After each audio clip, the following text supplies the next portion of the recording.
मर्यादा पुरुषोत्तम श्री राम ने किया था अपने पितरों का तर्पण, जिस धारा पर किया था विश्व का सबसे पहला महायज्ञ, जिस जगह पर होता है 3 नदियों का संगम, जिस जगह की रक्षा करता है अक्षयवट, जिस स्थान को विष्णु जी का मुख्य कहा जाता है, हम आपसे बात कर रहे हैं उसी पूर्ण भूमि प्रयागराज की। इस भूमि को तीर्थ के राजा का सम्मान प्राप्त है। कहते हैं कि पितर पक्ष के पूर्वज अपने वंशजों से जल की कामना करते हैं। सनातन धर्म को मानने वाले जातक अपने पूर्वजों की आत्मा की शांति के लिए उनका तर्पण करते हैं। मर्यादा पुरुषोत्तम श्री राम ने तीर्थराज प्रयाग में अपने पिता महाराज दशरथ और उनके अपने पूर्वजों का तर्पण स्वयं किया था। सनातन धर्म के तहत अयोध्या से पुरोहितों को बुलाकर उनके निर्देशन तर्पण करके अपने पूर्वजों की आत्मा की शांति की कामना की थी। तब से लेकर अब तक ये परंपरा सनातनी निभाते चले आ रहे हैं।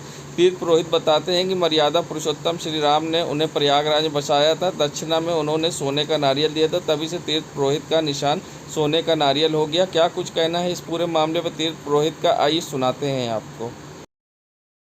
श्राद्ध का ये प्रयाग, तीर्थराज प्रयाग इसको क्यों कहा जाता है? जब तीर्थों का चुनाव हुआ तो प्रयाग ही को क्यों राजा बनाया गया? सारे तीर्थों ने ऑब्जेक्शन किया इसके ऊपर कि प्रयाग को ही क्यों राजा, हम क्यों नहीं बन सकते? तब विष्णु भगवान ने कहा जो राजा बनेगा उसके बैठने का सिंहासन चाहिए, छत्र चाहिए, 2 दासियाँ चाहिए चंवर डुलाने के लिए। तो ये जो ये मैदान देख रही है विष्णु भगवान का सिंहासन हुआ, अक्षयवट हुआ उनका छत्र, और गंगा यमुना ये 2 दासियाँ उनको चंवर डुलाती हैं अपने लहरों से। और पहला यज्ञ पृथ्वी पे प्रयाग में ही हुआ, इसलिए विष्णु भगवान का मुख कहा जाता है। यहाँ श्राद्ध देना बहुत ही आवश्यक है। और भगवान राम जब लंका विजय करके प्रयाग आए तो उनको एक तो ब्रह्म हत्या लगा, और दूसरा दशरथ जी भी, महाराज दशरथ समाप्त हो चुके थे, तो उसके लिए यहाँ कोई पुरोहित नहीं था जो उनका ये कर्म करा सके। तब हमारे पूर्वजों को बुलाया गया अयोध्या से, हम लोग अयोध्यावासी ही हैं। फिर यहाँ पे उनका ब्रह्म हत्या से उनका मुक्ति कराया गया, उनका श्राद्ध शांति कराया गया, तब से हम लोग यहीं विराजमान हैं। हमारा जो निशान है सोने का नारियल, ये भगवान श्री राम ने का दिया हुआ है।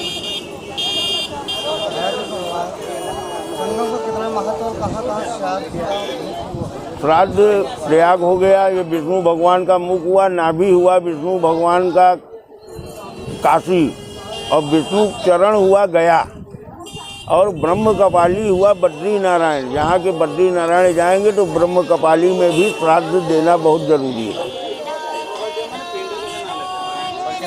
बद्री नारायण, ब्रह्म कपाली। उसके बाद और उत्तर भारत के कुछ लोग जाते हैं मात्र गया, पुष्कर में भी दिया जाता है श्राद्ध। अपना नाम बताइए। हमारा नाम दुर्गा प्रसाद मिश्र, सोना नारियल वाले।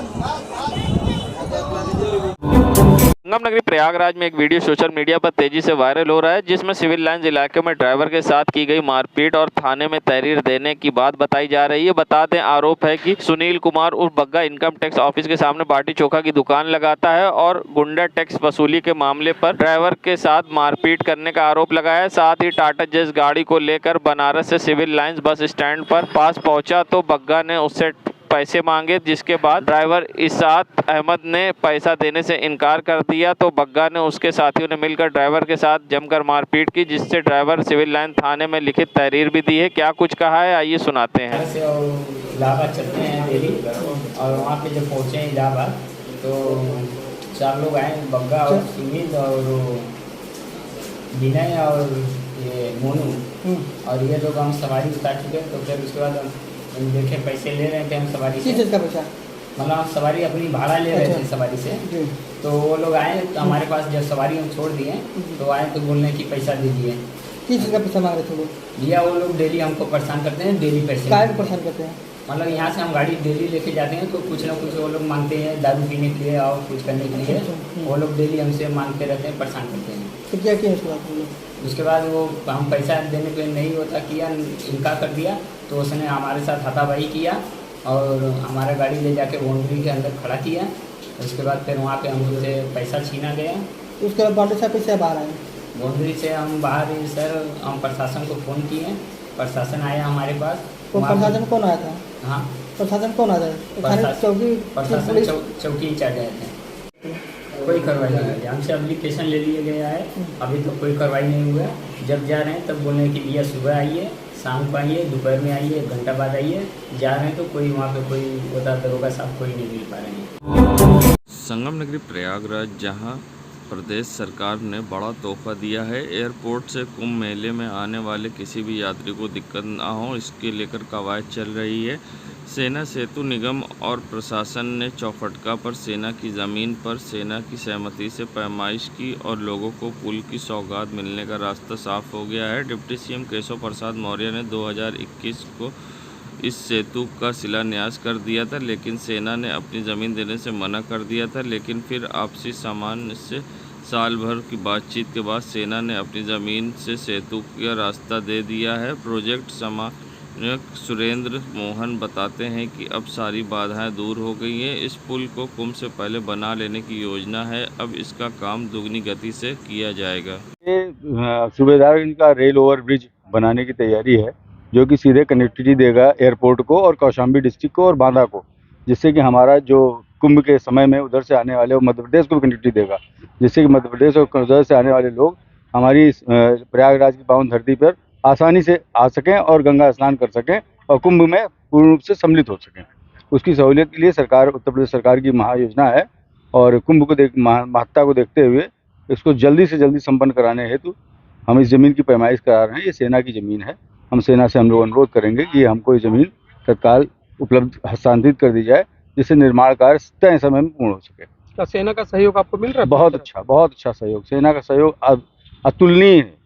सैन्य अधिकारियों ने महाकुंभ की महत्ता को देखते हुए और समझते हुए पूर्ण सहयोग का और पूर्ण सद्भावना के साथ सहयोग देने का वादा किया है।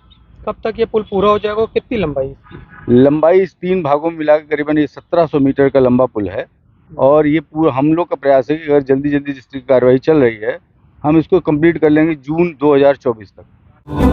संगम नगरी प्रयागराज, जहां मौसम बदलते ही इन दिनों लोगों में पेट में होने वाली समस्याएं बढ़ रही हैं। ऐसे में क्या कुछ कहना है डॉक्टर फिरोज़ का, किस तरह से बचाव करें, आइए सुनाते हैं। देखिए, जब भी मौसम का बदलाव होता है, परिवर्तन आता है, तो उसमें कई तरह के वायरस और बैक्टीरिया जो एक्टिव हो जाते हैं। तो उसमें हम लोग को खास तौर, जैसे बरसात में खुले कोई खाना रखा हुआ, उसको ख्याल रखना चाहिए। कहीं बाहर खड़े होकर समोसा नहीं खाना चाहिए। पानी को पका के पीना चाहिए। और बरसात में हम लोग देखा जाता है कि लोग इनहाइजीनिक कंडीशन में खाना है, पानी है ले लेते हैं, जिसकी वजह से डायरिया है, बुखार है, कई कारण बन जाते हैं। तो इसका रोकथाम के लिए हम लोग को ये सचेत रहना पड़ेगा और सब चीज़ का ख्याल रखना पड़ेगा। पेट की समस्या फ्रिज में रखे खाने से हो रही है, जिस तरह से आजकल गैस की समस्या और अन्य प्रकार की हो रही है। कहा जाता है कि फ्रिज में रखा सामान बासी ना खाएं, इससे कई बड़ी बीमारियां भी होती हैं। किस तरह से? देखिए, कई ऐसी चीज़ें हैं जो फ्रिज में रखने से उसको फिर इस्तेमाल करने के में दिक्कतें पैदा होती है।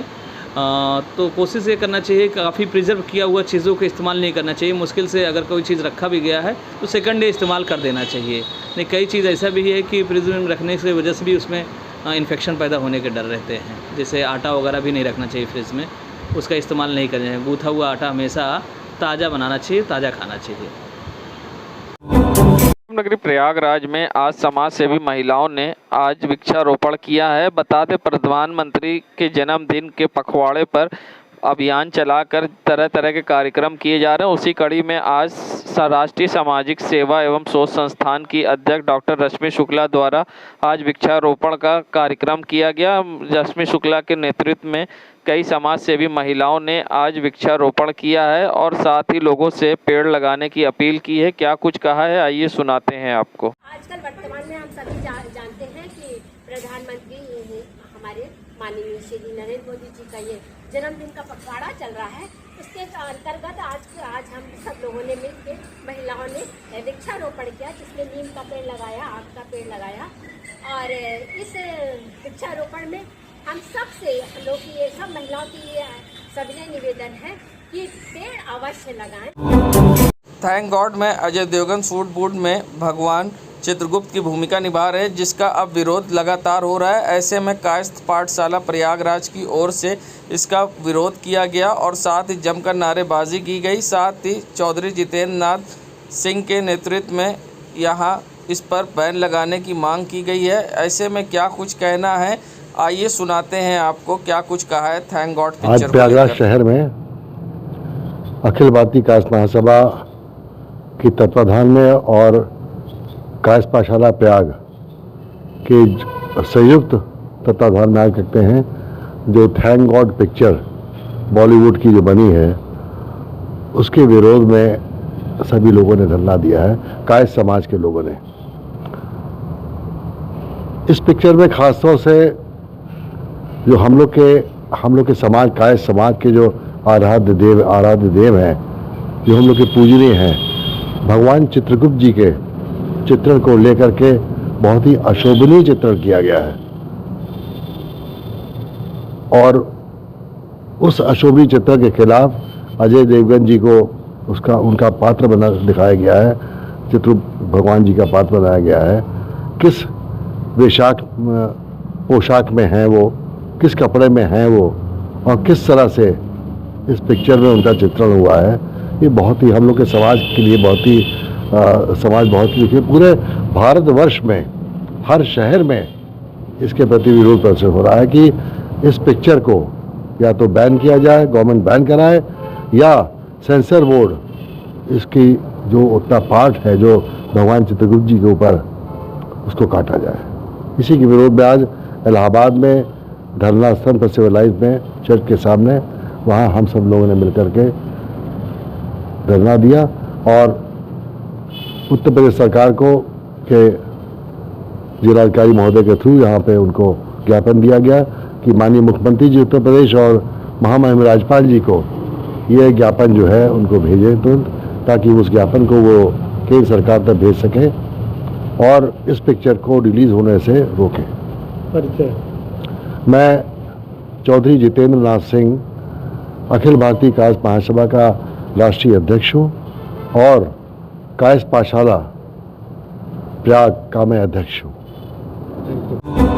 संगम नगरी प्रयागराज जहां कई दिनों की उमस भरी गर्मी के बाद बरसात ने दस्तक दी है। ऐसे में बारिश ने लोगों को राहत तो दिलाई है। जहां उमस और चिपचिपी भरी गर्मी से अब लोगों को राहत मिली है, मगर कहीं ना कहीं लोगों को परेशानी का सामना भी करना पड़ रहा है। एक तरफ जहां बरसात ने लोगों को राहत दिलाई तो दूसरी तरफ सड़क खराब होने से लोगों को काफ़ी परेशानी का सामना करना पड़ रहा है। जहां सड़क पर जल भराव होने के कारण कई बार दुर्घटनाग्रस्त भी लोग होते हैं। ऐसे में ख़ास तौर से करेली की सड़कों का बुरा हाल है। जैसे सड़कों पर आप देख सकते हैं बारिश के बाद किस तरह से सड़क तालाब में तब्दील हो गई है और सड़क पर बड़े बड़े गड्ढे हैं, जिससे कभी भी बड़ी दुर्घटना हो सकती है। मगर जिम्मेदारों की लापरवाही के कारण आज तक इस सड़क का विकास नहीं हो पाया। यह नज़ारा है करेली क्षेत्र का, जो कि मंत्री नंदी के क्षेत्र में आती है और आज तक इस सड़क का करीब 7 साल में भी विकास नहीं हो पाया और जिम्मेदारों की लापरवाही के कारण स्थानीय लोग होते परेशान। क्या कुछ कहना है लोगों का, आइए सुनाते हैं। देखिए, अभी जो मौसम इससे पहले चल रहा था तो मौसम बहुत गर्म था, धूप वगैरह थी और उमस का मौसम था। बारिश हुई है, थोड़ा मौसम और अच्छा लग रहा है, खुशगवार मौसम लग रहा है माशाल्लाह। सड़कों की समस्या ये है कि जहाँ पे सड़कें सही हैं वहाँ पर कोई दिक्कत नहीं है। जहाँ पर गड्ढी गुड्ढा होता है वहाँ पानी भरा होता है, जिसमें आवागमन में परेशानी होती है। ई रिक्शा वगैरह पलटने का डर होता है। करेली की सड़कें तो बस से बदतर हैं, बहुत ख़राब हाल है करेली की सड़कों का। और कुछ ही सड़कें जो मेन देखा जाए वो ठीक है, बाकी सब गली कूचिए जितनी भी सड़कें ज़्यादातर बहुत बदहाल हालत में हैं। जल भराव तो लाजिम है उसके होने का।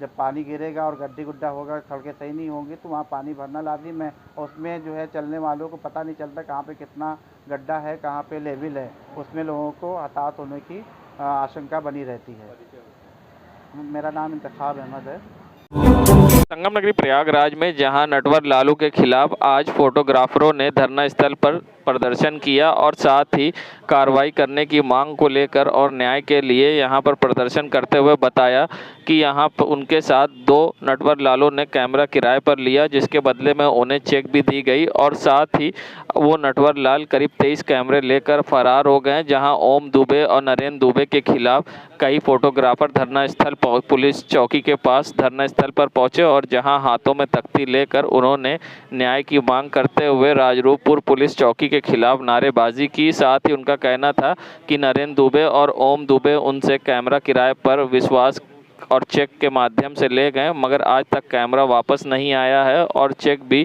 कैश नहीं हुई है। ऐसे में उन्होंने कई गंभीर आरोप लगाए और न्याय की मांग की है। क्या कुछ कहा है, आइए सुनाते हैं आपको। ये कि एक फर्जी आदमी हम लोग से कैमरा ले गया और कैमरा ले जाके उसने जो है वापस नहीं किया।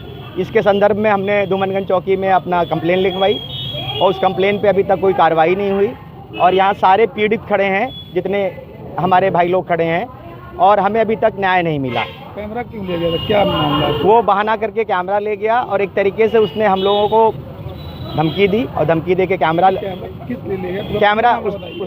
उसने कैमरा लिया कि हमको वीडियो शूट करना है, हमको शादी खींचनी है, हमको तिलक खींचना है, इस तरह करके, क्योंकि यहाँ पे सारे वेडिंग फोटोग्राफर हैं, शादी ब्याह के सारे लोग, और प्री वेडिंग खींचने के लिए वो वेडिंग सब आ गया उसमें, तो वेडिंग खींचने के लिए ले गया और बहाना मार के और सबको बोला कि हम इतना इतना पैसा देंगे और आपका कोई भी बंदा मेरे साथ जाएगा नहीं, कोई भी सदस्य जाएगा नहीं, हम खुद सारा काम कर लेंगे, विश्वास पे लेके उसने हम लोगों से कैमरा लिया। उसका नाम ओम दुबे है। कितना कैमरा होगा? 23 कैमरे हैं। 23 कैमरे की पूरी डिटेल है हमारे पास, उसका मॉडल नंबर है, उसकी रसीद है हमारे पास।